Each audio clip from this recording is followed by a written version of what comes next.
To whoever this may impact, sometimes our lives have to be completely shaken up, changed, and rearranged to relocate us where we're really meant to be. Sometimes change feels like loss, transformation is scary, and sometimes, to discover the best version of ourselves, we must let go of absolutely everything holding us down. Welcome to I Missed Me, your new safe space.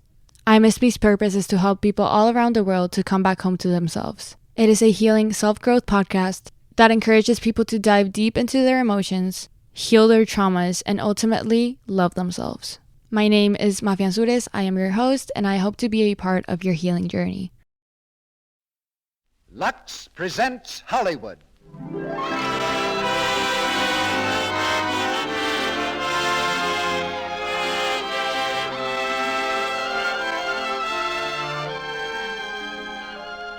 The Lux Radio Theater brings you Barbara Stanwyck and George Brent in Only Yesterday. Ladies and gentlemen, your producer, Mr. Cecil B. DeMille.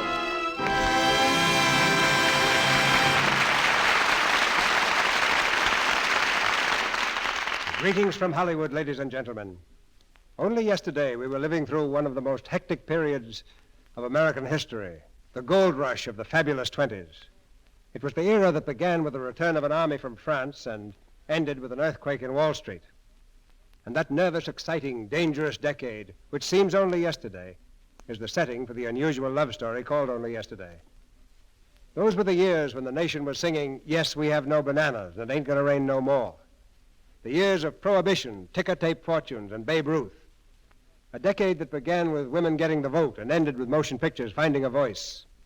Unconventional years of speed, gaiety, and sudden change. The 20s completed the emancipation of American women, made them a factor in business, and yet seemed to create more beautiful women. In the 1920s, every woman became more conscious of how she looked, and toward the end of the decade, women acquired a silent but vital partner, Lux toilet soap, to help them look their best. Only Yesterday, adapted from the fine Universal picture, is the story of Mary Lane, a woman of great depth and understanding, the kind of part to which Barbara Stanwyck always brings conviction and great emotional power. For the role of Jim Emerson, man of affairs in 1929 and soldier in 1917, we were fortunate enough to get George Brent out of the trenches at Warner Brothers, where he's starring in The Fighting 69th. Now we go back to the 1920s to raise the curtain on Act One of Only Yesterday, starring Barbara Stanwyck as Mary Lane and George Brent as Jim Emerson, with Dorothy Peterson as Julia and Jacqueline Wells as Blanche. October 1929. Stock market crash. In a panic of selling that sweeps the country, the business world of America comes crashing down, with a roar heard in 1 million factories and shops and in 30 million homes. Within a few short hours, huge fortunes and meager savings alike have vanished into thin air. Men struggle to explain, struggle vainly, against the financial monster that has turned to destroy them, and then sit back crushed amid the wreckage of all their hopes and dreams.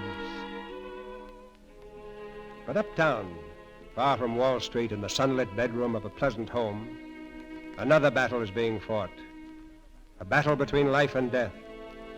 By her bedside, the doctor keeps careful watch as a young woman sinks lower and lower into the darkness. At last her eyes open. Her white hand plucks nervously at the coverlet. Doctor. Yes? Do you think will I hold out until he gets here? Of course. Your boy's on his way here now. Mary, Jimmy left the school at 8 o'clock this morning. They're bringing him just as fast as they can. I know, but I'm afraid I may beat them to it. Mary, please Aunt don't. Julia. Yes, dear. Will you open the drawer of the night table? You'll find a letter there. A letter I wrote. Is this it? It's addressed to... To Mr. James Emerson. Mary. Yes, to him. Are you sure you want to do this? Very sure, Aunt Julia. I've had a long time to think about it, lying here. Everything's so clear to me now. And I want it to be like that for him, too. But will it help? Will it do any good now? I think it will. He has a right to know. And so has Jimmy. I couldn't tell him while I lived. That's why, when I found out I hadn't long, I was almost glad. Oh, Mary. Aunt Julia, I want you to promise me. See that he gets the letter after I'm gone. You will, won't you? Yes, I promise. Thank you. Oh, is that Jimmy? I'll go and see. I'll bring him right in if it is. Jimmy. Oh, Jimmy, darling, come here. What's the matter, Aunt Julia? They told me to come home from school right away, but they wouldn't tell me why. Mother is sick, Jimmy, and she wants to see you. Can I go in now? Wait. You see, dear, you've got to be awfully brave, because she's very, very sick. Aunt Julia, is Mother going to die? Oh, Jimmy. Oh, my darling. Come in, dear.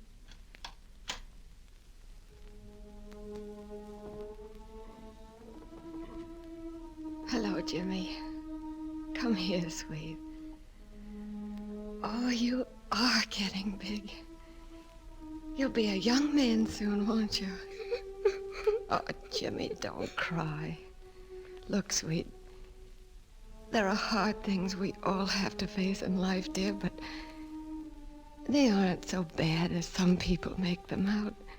Cowardly people. Getting very sick and even dying isn't so terrible, really. It just means getting along without each other for a little longer time than going away to school or things like that. And so, dear, I've got to go away for quite a long time. And I want you to be as good a boy when you're big as you have been to Mother when you were little. You will, won't you?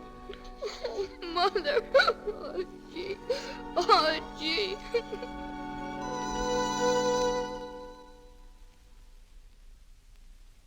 Wanted a messenger, ma'am? Yes. I want you to take this letter. 114 Wall Street. Do it quickly, it's important. And deliver it personally to Mr. James Emerson. 114 Wall, yes, ma'am.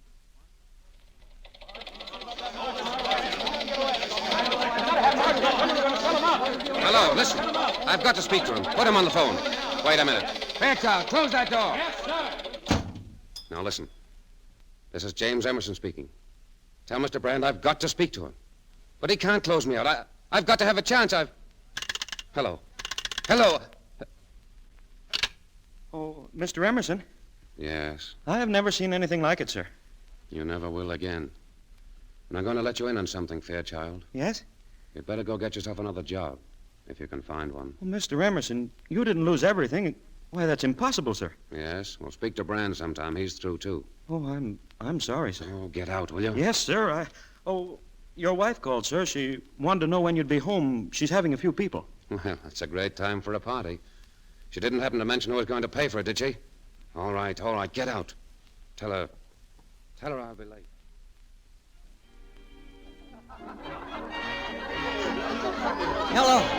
Hello. I'm sorry, sir, I can't hear you. No, sir. Mr. Emerson is not home yet. Very good, sir. Thomas, was that my husband? No, ma'am. Someone calling him now. Well, did you hear from his office? Only that he'd be home later, Mrs. Emerson. And then a messenger came with this letter. He said he tried to reach Mr. Emerson at the office, and he wasn't there. Oh, good Lord. Well, call the office again. Tell them to... Never mind, he's here. Jim, for heaven's sake, what happened to you? I've been trying to reach you all day. Shall I take your coat, sir? Oh, thanks. Where's Harry Adams? I thought he was coming with you. Eunice has been waiting for him. Is Eunice still here? Of course. Well, you better send her home. Adams is dead. Jim. Jumped out of the window an hour ago. Oh, no. Jim, what's happened down there? What is it? Send somebody home with Eunice, then you better come in and see me in the study. We've got a lot to talk over. I'll be waiting for you.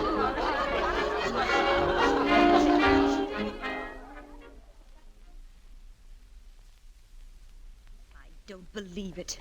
I can't believe it. Why didn't you tell me before? I didn't know before. But how could it happen? This morning we were rich. That was 10 hours ago. And now you try to tell me we have nothing. What about the country house? This apartment? Gone. And all those bonds They're gone, too. Everything. I haven't got a nickel. I see. I suppose that means I haven't anything either. I didn't say that. I suppose you'd like me to give up all my jewels, my pearls, the bracelet. No, I think you'd better keep the jewels. They're paid for. Well, I intend to keep them, Jim. It's the only thing I can keep out of this mess. I'm not going to give up everything and start living in a furnished room. It may be very noble, but it's hardly practical. Not for me. You were warned about the market. Norman Harris warned you. He told me himself. But you wouldn't listen. No, you knew everything. Uh-huh. Seems I was mistaken. When are you divorcing me, Blanche? What? When are you divorcing me to marry Norman Harris? You wanted to for a long time. Now there's nothing to hold you back. You're horrible. No woman could live with you. You deserve anything you get. Anything. Well, go on. Why don't you do it? What's the use of fighting when you've got nothing to fight for? Go on. Adam's had the nerve. Get out of it. Leave it all behind. It's only a second. One quick drop and it's down, down. It's all over. Go on. Go on.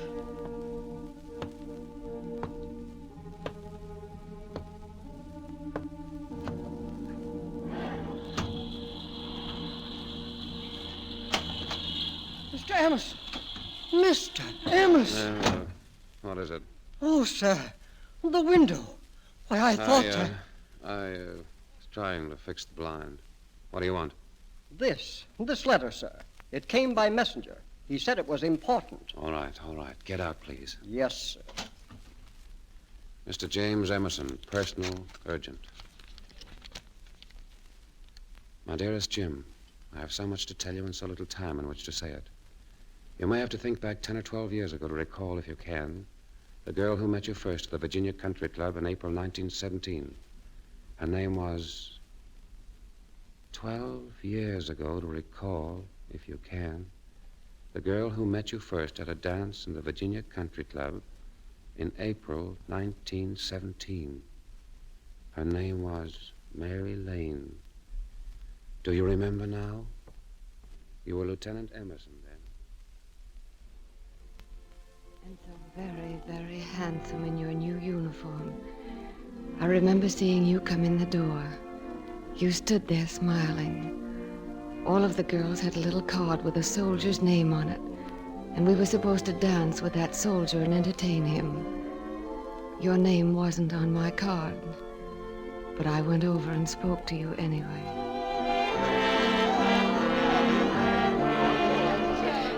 Good evening.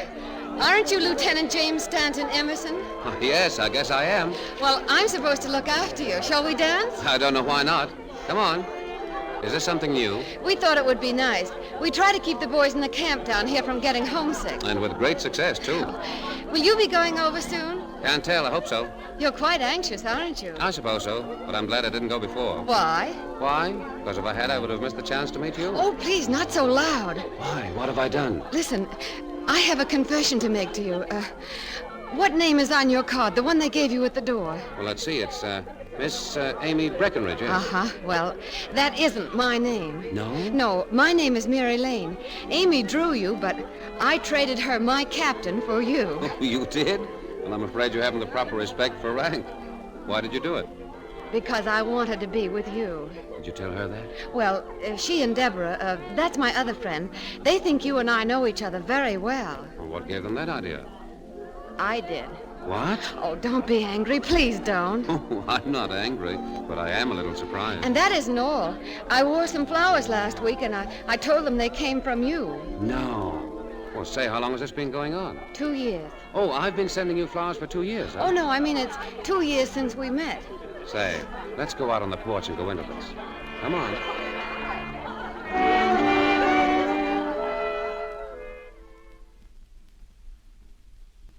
Now let's see. You say we have met.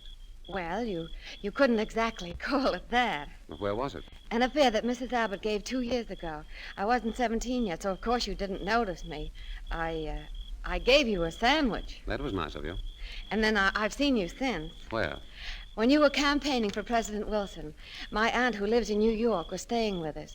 She's a suffragette, thinks women ought to vote. And I went with her, and you made a speech. No. Oh, yes, you did. It was a wonderful speech.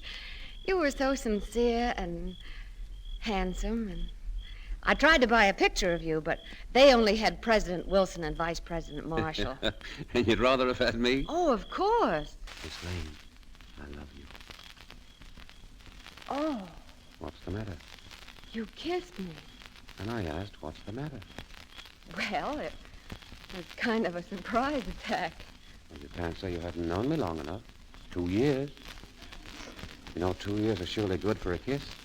Especially such a gentle kiss. I think we'd better go back inside. Do you really want to? No. Then let's walk. Let's walk out there. All right. Shall I show you our golf links? Yes, that's a good idea. We'll walk the full course. Well, it takes 2 hours to go around. I think a little of the golf course will go quite a way tonight. Oh, I may need more time than that, Time? Yes, to catch up. I've got to get as well acquainted with you as you are with me. Oh, I see. Well, let's begin. I'm 19 now, but I told you that, and I live over there, see? Lovely old place. It looks better at night. What's your favorite flower? Violet. Who's your favorite moving picture actress? Blanche Sweet. Now we're getting somewhere. Aren't we? Just one more now, Uh-huh. A really personal one. Are you engaged or something? Oh, no. No, why not? Oh, that's too personal. Well, anyway, I'm glad you're not. Just think of it. A beautiful old garden, Virginia moonlight, and us three. 3? Yes, you and me and Fate. 3 of us walking in the garden. Eden was never like this, Mary Lane. I guess it couldn't have been. I guess... What? Well, I guess we'd better go back. We went back that night, but there were other times when we didn't. Do you remember how we used to meet, whenever and wherever we could? All those beautiful short days and shorter nights, until I learned to love you so that I couldn't live out of your sight. It wasn't your fault. It wasn't mine. What had happened was something beyond either of us. And then one night we'd been out for hours, walking, and never saying very much. You left me in the garden. Oh, no, Jim, not yet. Please don't go yet. I don't want to. Ever. You know that. Yes, I've got to get used to it. You're leaving me because someday you... Oh, darling, I can't bear it. This is just goodbye for a few hours, but soon it'll be... Mary, don't cry. Please. I do try, Jim. I try so awfully hard. When can I see you again? Well, I'm trying to get leave for next Saturday. Perhaps I'll get the whole weekend. If I do, Mary, would you marry me? Oh, no. No, we can't. Why not?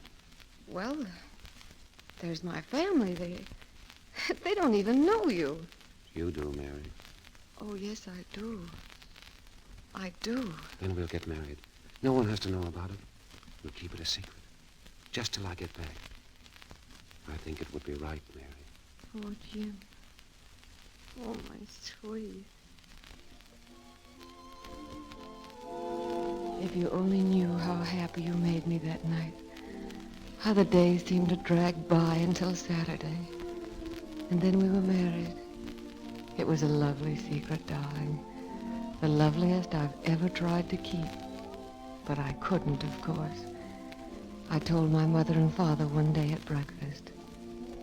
I think they were a little angry. I was so happy I didn't. When are we going to meet this paragon of yours, Mary? As soon as he has his next leave. Oh, dear. I can't even remember his name. What did you say it was? James Emerson, Mother. Lieutenant Emerson, 309th Infantry. And he's very tall, very dark, and very, very charming. Yes, I'm sure he must be. Oh, Dad, please. Just because it all seems sudden to you, don't try to judge him till you've seen him. You'll like him. I know you will. Miss Mary? Yes, Abby? Your friend Miss Deborah's here. Mary? Come in, Deborah. Oh, Mary, darling. Good morning, Mrs. Lane. Good morning, Mr. Lane. Morning, Deborah. Sit down and have some breakfast, dear. Oh, no, thank you, Mrs. Lane. I'm too excited to eat. Haven't you heard the news? What news? The men at the camp are leaving. Leaving? Yes. The orders came from Washington all of a sudden. Mary. Oh, I've got to go down there. I've got to go to the train. Excuse me. Mary, dear. Let me through, please. Please let me through. I've got to get to the train. Please let me through. Sorry, miss. It's as far as you can go. Where's the 309th Infantry, please? What? The 309th. Oh, that's gone, miss. 309th left an hour ago. Oh. Thank you. Thank you.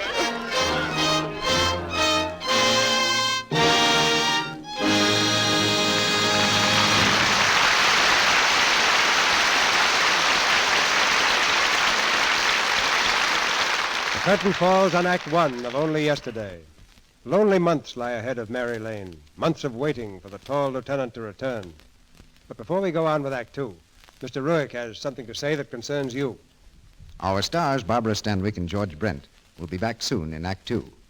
Now, in this brief intermission, our trio and I want to talk to some special listeners in the audience. Yes, to the brunettes who wish they had red hair, the small girls who wish they were tall. In fact, every girl who wishes her features were the opposite of what they are. You know, your features don't really matter if your complexion is all it ought to be. And we know what we're talking about, because we live in the town where one sees the loveliest girls in the world. And the one thing they have in common is soft, smooth skin, attractive skin. Out here there are red-headed girls, and too there are brunettes with curls, and some who are tall, and those who are small, and blondes whom you may think the sweetest of all. Then sometimes it's blue eyes that win, or maybe a sweet dimpled chin. So you surely can see what your standard must be. Every screen star has beautiful skin. Here in Hollywood, you see blondes like Carole Lombard and Joan Blondell, dark-haired Dorothy Lamour. You see Anne Shirley, who is petite, Kay Francis, who is tall. They're all different types, yet these stars all have soft, smooth skin, and they all agree about complexion care. They use Lux toilet soap. Actually, 9 out of 10 screen stars use it. Why? Because this fine soap has active lather, smooth, rich lather that removes every trace of dust and dirt gently and thoroughly. It gives you the protection of perfect cleansing. You want to be sure, too, that you're giving your skin wise care. So take the advice of the screen stars and get yourself a supply of gentle Lux toilet soap tomorrow. Make Hollywood's complexion habit your complexion habit. You'll find it pays. You'll do this, we hope. Use Lux toilet soap, this gentle white soap every day. Our producer, Mr. DeMille. Act Two of Only Yesterday, starring Barbara Stanwyck as Mary Lane and George Brent as James Emerson, with Dorothy Peterson as Julia and Jacqueline Wells as Blanche.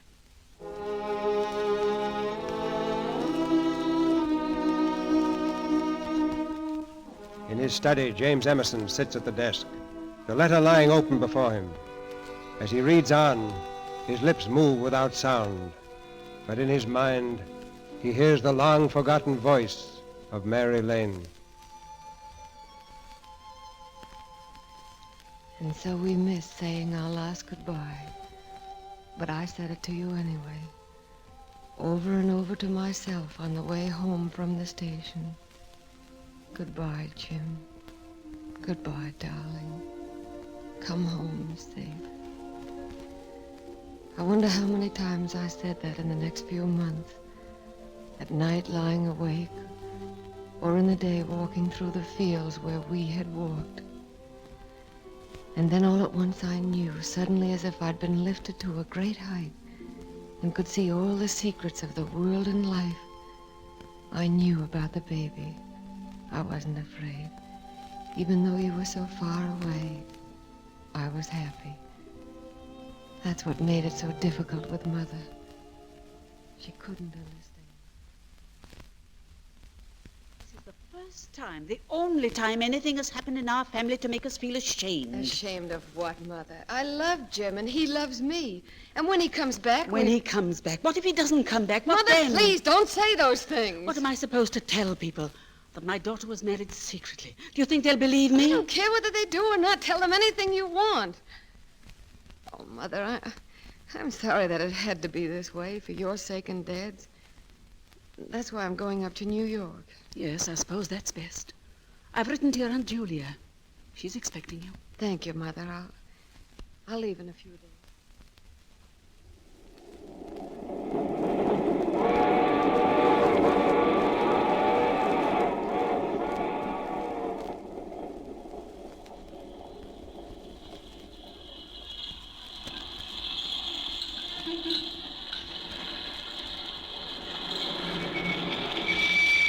This it, lady? That's right. Carry up those bags, will you? Yes. Come on, Mary.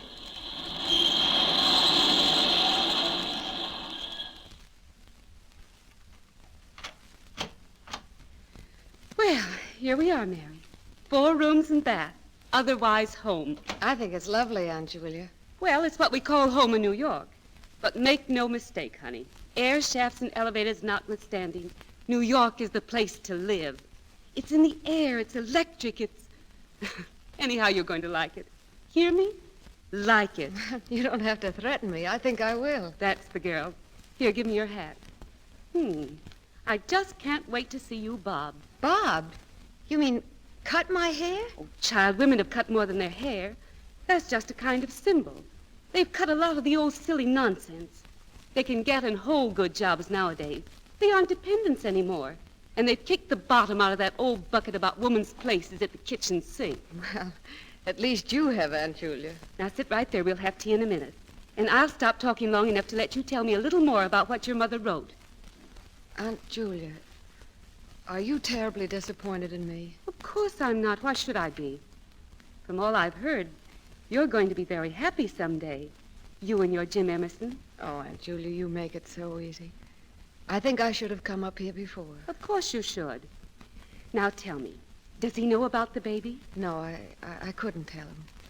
I didn't want him to have that to think about. It's hard enough for him now without worrying about me. I know. But you mustn't worry either. Understand? Oh, I try not to. And then at night when I close my eyes, Oh, Aunt Julia, if I only knew... If I were only sure that he was safe and that he'd come back to me alive. He will, darling. He'll probably be here before the baby's born. By the way, how much time has he got? Well, he better come soon. It's in November. November 1918. I wonder what the horoscopes would have to say about that.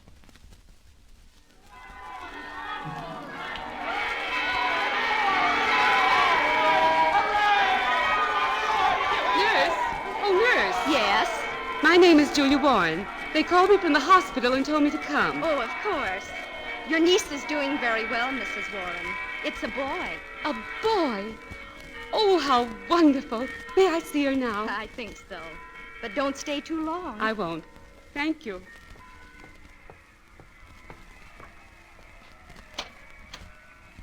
Hello, darling. Aunt Julia. How are you? I'm all right. Did they tell you? Yes, darling. A boy. I knew it would be.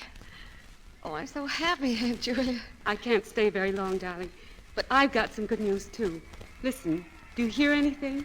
Yes, what is it? It sounds like a celebration. It is, dear. Well, I didn't know my baby's birthday was that important. You hit on a great day for it, honey. Listen while I say it slowly. The armistice has been signed. Really signed. People are crazy with the news. The war is over, Mary. Over. Now his father can come home. Yes, dear. Oh, I must get well fast, very fast. I've got to meet him when he comes back. Well, they can't all come on the first ship, you know. No. Good morning. Would you like to see your baby now? Oh, yes, please. Here you are, dear. Oh, thank you. Look, Aunt Julia, look at him. He looks just like his father, doesn't he? All but the uniform. How long will it be, I wonder, before he can get back to us? Oh, a month. Or 2 or 3.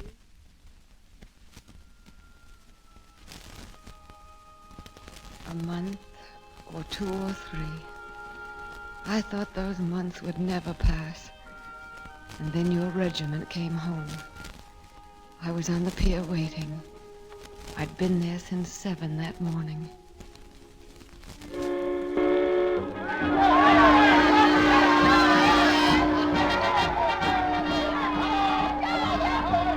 then at last I saw you.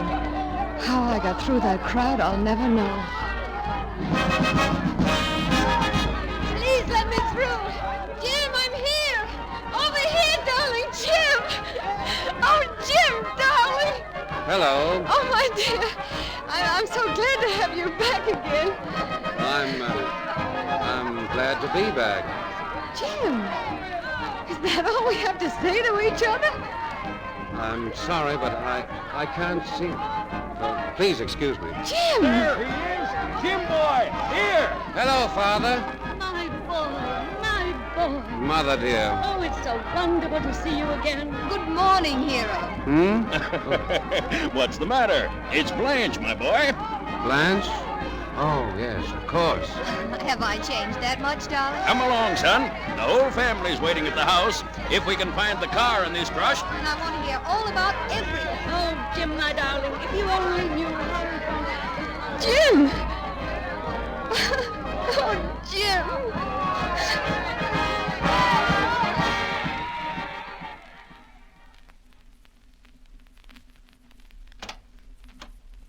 Mary, is that you? I just gave the baby his bath and... Mary, what is it? What happened? Didn't you see him? Yes, I saw him. But... He didn't know me. He didn't... Oh, you're mad, darling. I ran up to him. He looked at me. He spoke to me, and he didn't know who I was. Mary, you can't think he didn't want to know you. Not if all you've told me about him is true. What else is there to think? His people were there, and a girl. It was probably very convenient. Mary, listen, you mustn't forget that you've changed, too. Your hair is different. Your clothes are different. You look like another girl. That's a compliment to you, Julia. You've done me over with a vengeance. The Julia Warren shop guarantees to make you over so that the father of your baby won't know you. Mary, dear. Oh, Julia. If he were changed 1,000 ways, I'd still know him. What are you going to do? I don't know. There are things you can do. You can go to him, tell him he has a son. Demand your rights. As a wife... Demand my... Oh, no. No, I have some pride, Aunt Julia. It isn't fair to me or my baby. If we have to demand... We don't want it. But you can't go on this way. Yes, I can. I'll wait. I know he'll come to us. I know it. How long will you wait, Mary? Until he has to recognize me. He will someday. Julia, will you do something for me? Of course, dear. Will you let me come into your shop with you? I'd be so glad if you would. I want to go to work. I've got to think about my son's future.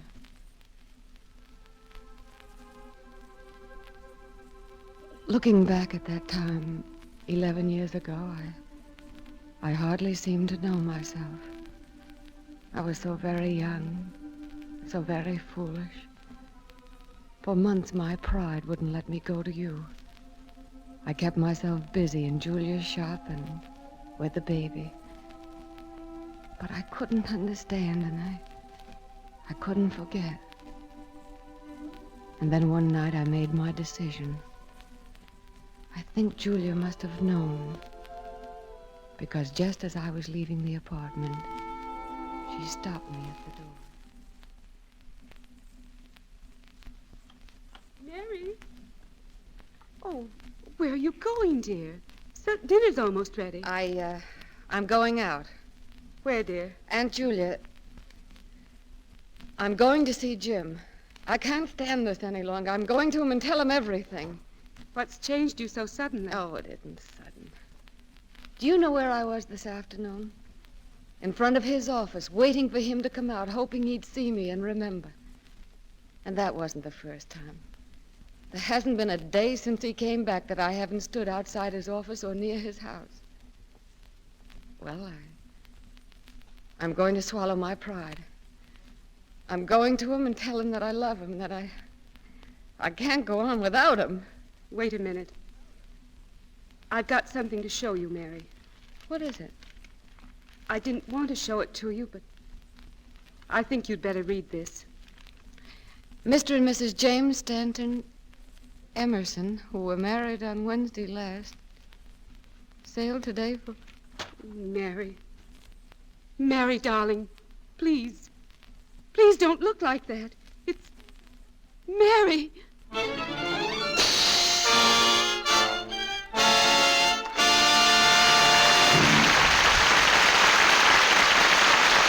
That was Act 2 of Only Yesterday.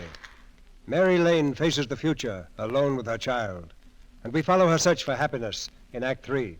During this brief intermission, here's a friend of ours with a very unusual announcement. Barbara Stanwyck and George Brent return in a moment for Act 3 of Only Yesterday. Sally, shall I tell them the news? Oh, yes, Mr. Ruick. And it is news. Good news. Well, we have received so many letters from our loyal listeners for additional pieces of the Allure patterned silverware, which we offered some time ago on this program, that we finally just had to yield. Because, after all, we do feel a real debt of gratitude to our audience for their loyal support in purchasing Lux toilet soap regularly. And so, the makers of Lux toilet soap, in cooperation with the world's largest silversmiths, offer you a very beautiful set of teaspoons in original Rogers silver plate, guaranteed by the International Silver Company. These teaspoons have been especially designed in an exclusive pattern called Allure. This pattern is new, dainty, and modern. Its delicate wheat motif sweeps gracefully from bowl to tip. It is not ornate, but has just enough design to add character to the sparkling beauty of the silverware. And of course, there is absolutely no advertising on the spoons in any way whatsoever. We knew that you would want enough to go around, so while the supply lasts, you may get 6 spoons, a complete half dozen, in the easiest way imaginable. And a written guarantee of satisfaction from the International Silver Company is enclosed with each half dozen spoons. Just let me read you part of what it says on the guarantee. Every piece is guaranteed to give satisfaction in family use and will be replaced without charge at any time it does not conform to this guarantee. Now, these teaspoons are really valuable, the kind of spoons that you buy thoughtfully, with the idea of having them give you a lifetime of beauty and service. While the supply lasts, you can get these spoons simply by sending to Lux Toilet Soap, Meriden, Connecticut, 50 cents in coin and 3 Lux Toilet Soap wrappers, and your name and address. Let me repeat that. Lux, Meriden, M-E-R-I-D-E-N, Meriden, Connecticut. This offer is good only in the United States. Be sure to send 3 Lux Toilet Soap wrappers. And here's more good news. Now you can get knives, forks, soup spoons, complete table service in the lovely Allure pattern, not on sale anywhere else. Send for your teaspoons, and when you receive them, you will find a blank enclosed giving you illustrations of the other pieces available, with directions on how to obtain them, all at bargain offers, all with original Rogers guarantee. Now let me repeat. Send 3 Lux Toilet Soap wrappers. Print your name and address clearly on a piece of paper. Wrap 50 cents in coin in the paper and mail to Lux Toilet Soap, Meriden, M-E-R-I-D-E-N, Meriden, Connecticut. That's Lux Toilet Soap, Meriden, M-E-R-I-D-E-N, Meriden, Connecticut. This offer is good only in the United States. And now we pause for station identification. This is the Columbia Broadcasting System.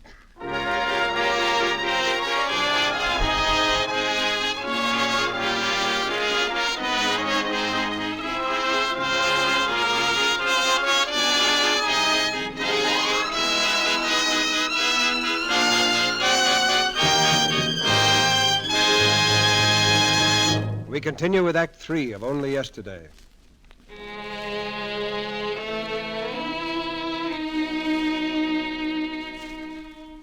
In Jim Emerson's study, time is forgotten. Poring over the letter from Mary Lane, Emerson's mind tries vainly to pierce the darkness of years long past. The letter goes on. How can I tell you of the 10 years that came after? It would be wrong to say I was always unhappy, for there were times when I wasn't. Times when I looked at little Jimmy growing up so straight and strong, and knew that no matter what had happened, he would still given me him. He was 10 years old last November, and I had him entered in a private school.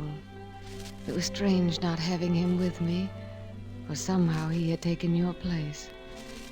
But then he came home for the holidays, and I was happy.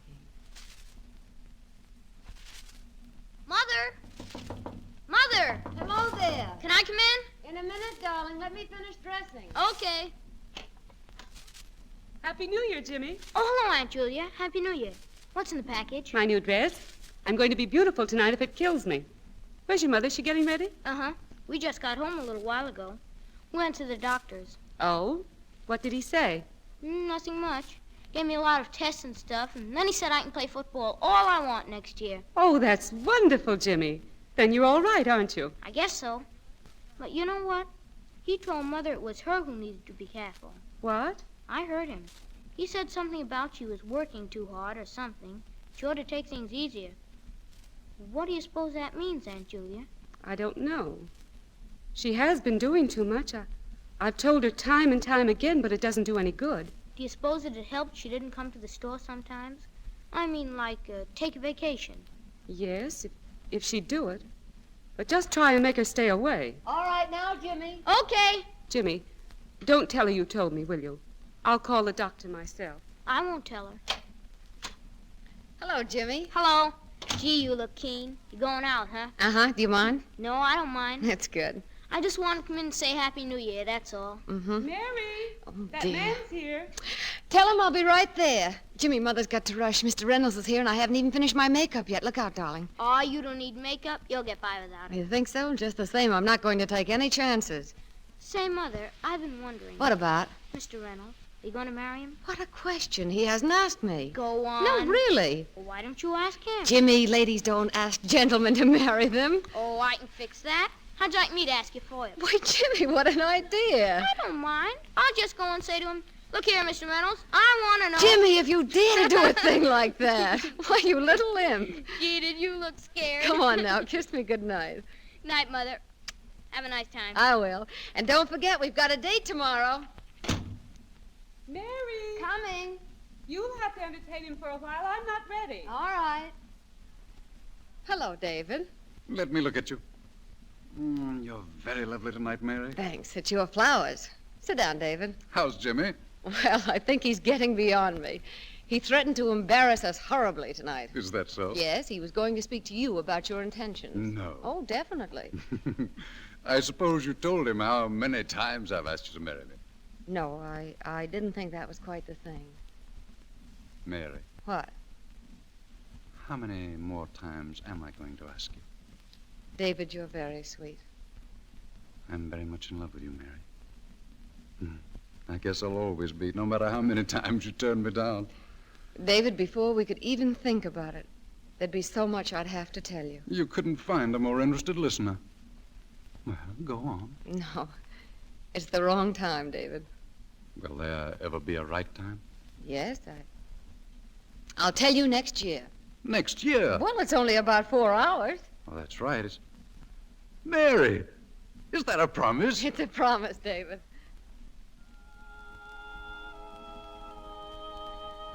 I don't know exactly what I'd planned to tell David. I had no fear of the truth because I knew he loved me. But that night, just as the new year was coming in, and the crowds were milling through the streets, I met you again.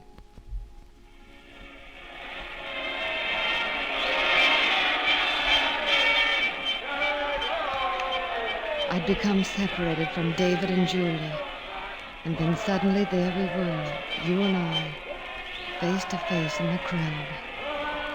I'm sorry, there doesn't seem to be very much that one can do about this. No, it's quite all right. Anything the matter? No, well, I've lost my friends, and there's not much chance of finding them. Shall I get you out of this? Please.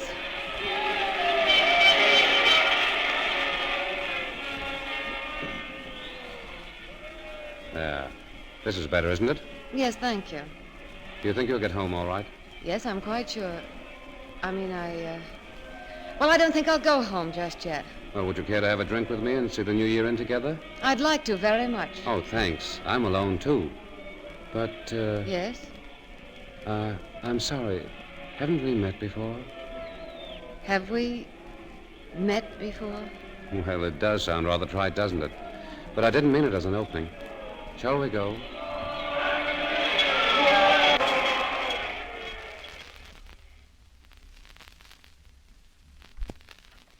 Go right in.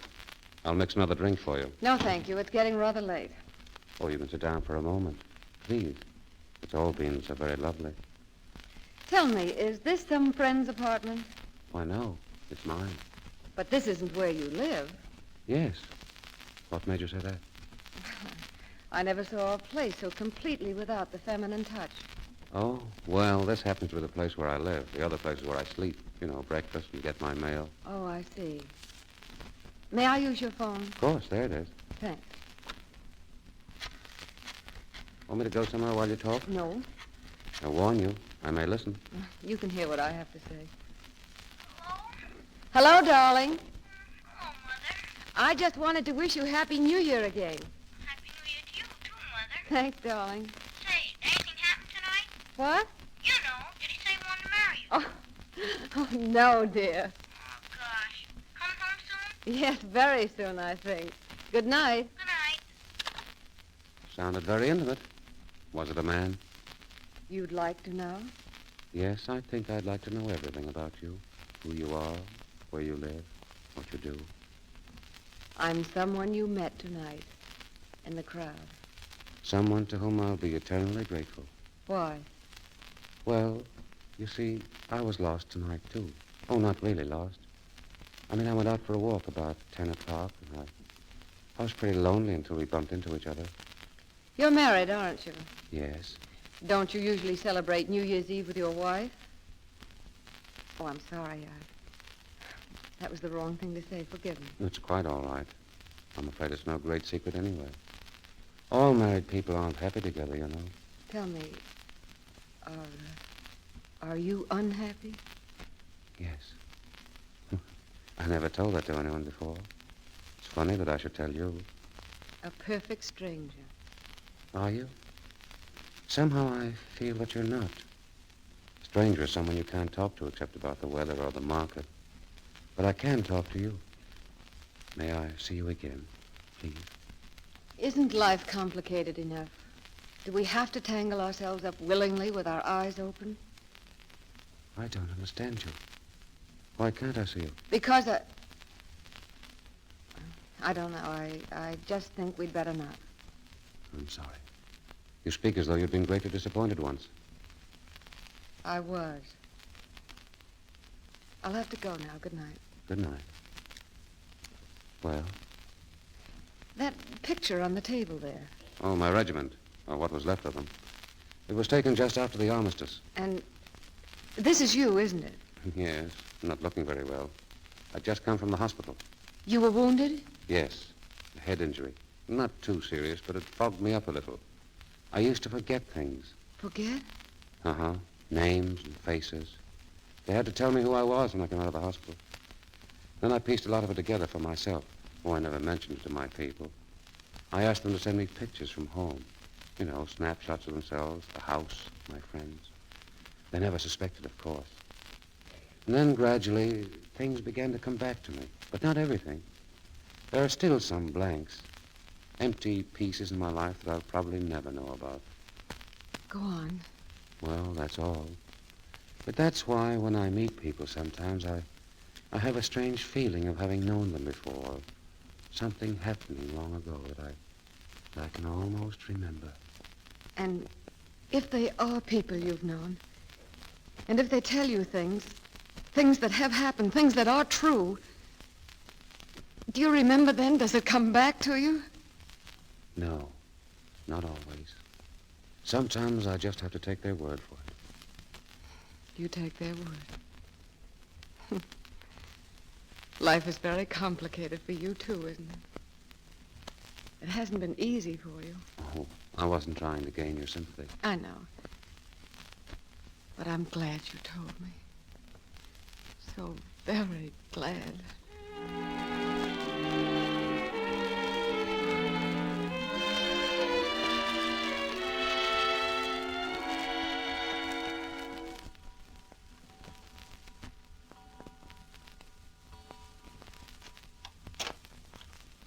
Mary. Mary, is that you? Mary. Yes, David. Where have you been? I thought you'd never get home. We hunted all over for you. I'm sorry, David. I've been walking. In all this snow? Yes, I had to think Mary. Mary, what's the matter? You look so strange. David. Yes? I'm sorry, David. I can never marry you. Is that what you were thinking about? Yes, that and other things. It wouldn't be fair to you, David. I like you too much and, well, you see, I'm still in love with someone else.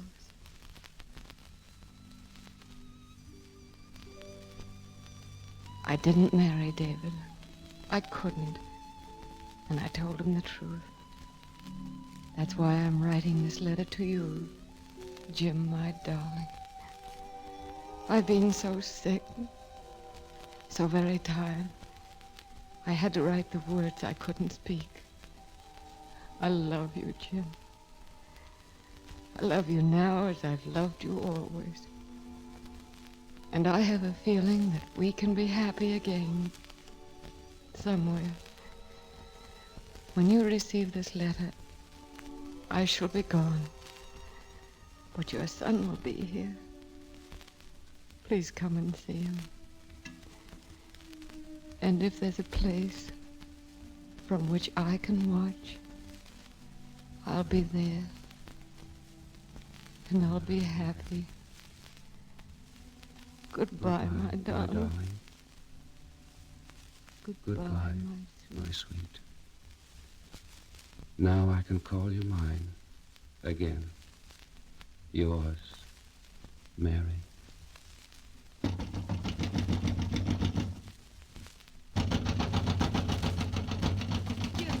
Jim, let me in. Jim! Come in, Blanche. Jim, I thought you'd never open the door. Park said you'd locked yourself in. I was afraid. No, not now. It's all changed now. I've got something to live for. You mean you've heard from the office? Is everything all right then? No, it's just the same down there. But something has happened. I can't explain it. Something has happened to me too, Jim. I think I ought to tell you that I've taken you at your word. I've already told Norman that I'm going to marry him. Yes, I think that would be best. Is that all you have to say? That's all I can say now. There's some place I've got to go. Someone I've got to see. I thought our marriage meant more to you than that. Oh, Blanche, let's not pretend any longer. We've known for a long time what was happening, both of us. Try to be happy. I'm going to try.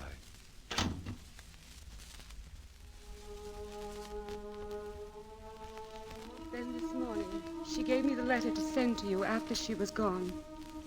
I sent it this afternoon. Why didn't she tell me before? She was afraid you wouldn't remember. That night I met her, I tried to remember then and couldn't. But there was something inside of me that never forgot, never could forget. May I see my son, please? Come in, Jimmy. Yes, Aunt Julia? Jimmy, darling, this man is Well, he has something to say to you. Thank you. Come here, son. We've got a lot to weather, haven't we? Yes, sir. But we'll do it, won't we? I mean, the two of us, together. I don't know who you are. You will, son. We're going to know each other very well, if you'll let me. You see, I'm your father, son.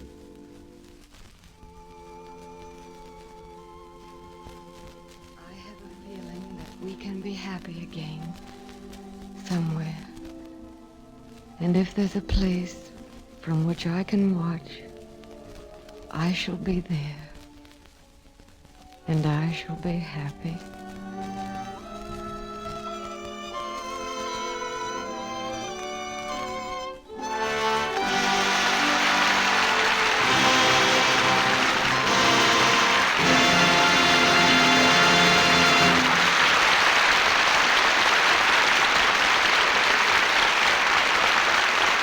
Today is a short journey from only yesterday, and Barbara Stanwyck and George Brent are returning to our microphone.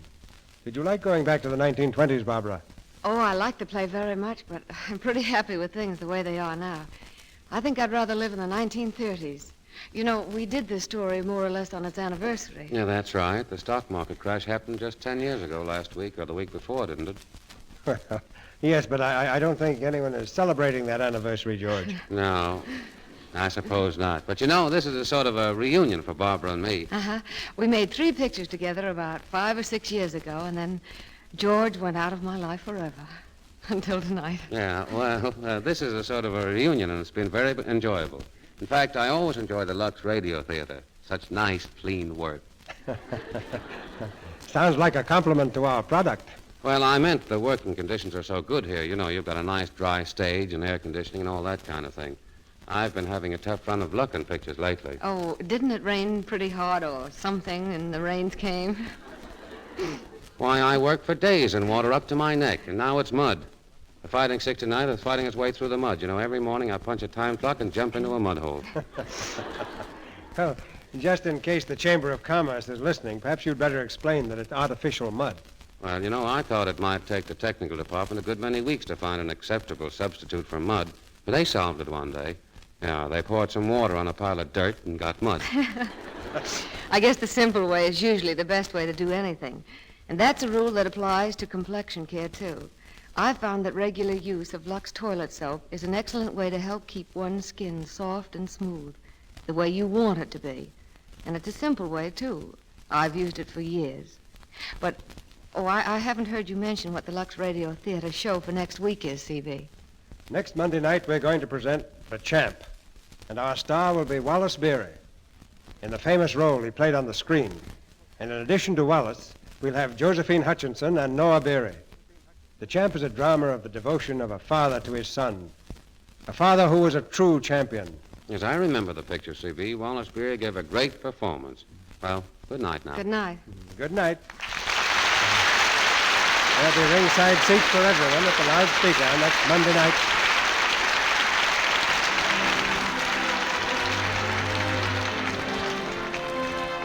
Our sponsors, the makers of Lux Toilet Soap, join me in inviting you to be with us again next Monday night when the Lux Radio Theater presents Wallace Beery in The Champ with Josephine Hutchinson and Noah Beery. This is Cecil B. DeMille saying good night to you from Hollywood. This is Melville Roy, inviting you to enjoy the popular Lux daytime program, The Life and Love of Dr. Susan. What would you do if a fine man you admired fell under the spell of a desperate and alluring woman? Hear tomorrow's episode of this thrilling story. For the time and station, see your newspaper. The Life and Love of Dr. Susan comes to you in addition to the Lux Radio Theater. And don't forget to send 50 cents, 3 Lux toilet soap wrappers, and your name and address to Lux Toilet Soap, Meriden, Connecticut. And you'll receive 6 beautiful original Rogers silver plate teaspoons in the original Allure pattern.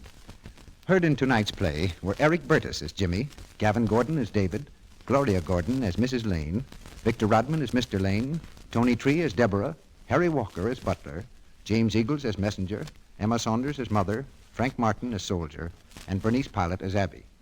Barbara Stanwyck has just finished the Paramount picture Remember the Night, soon to be released. George Brent is currently seen on the screen in The Old Maid. Louis Silvers is from 20th Century Fox, where he directed music for Drums Along the Mohawk.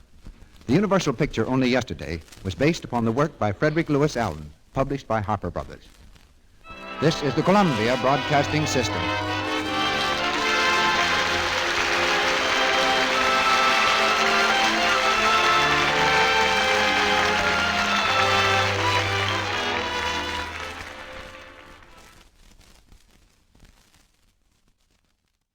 To whoever this may impact, sometimes our lives have to be completely shaken up, changed, and rearranged to relocate us where we're really meant to be. Sometimes change feels like loss, transformation is scary, and sometimes, to discover the best version of ourselves, we must let go of absolutely everything holding us down. Welcome to I Missed Me, your new safe space. I Missed Me's purpose is to help people all around the world to come back home to themselves. It is a healing self-growth podcast that encourages people to dive deep into their emotions, heal their traumas, and ultimately love themselves. My name is Mafian Sures. I am your host, and I hope to be a part of your healing journey.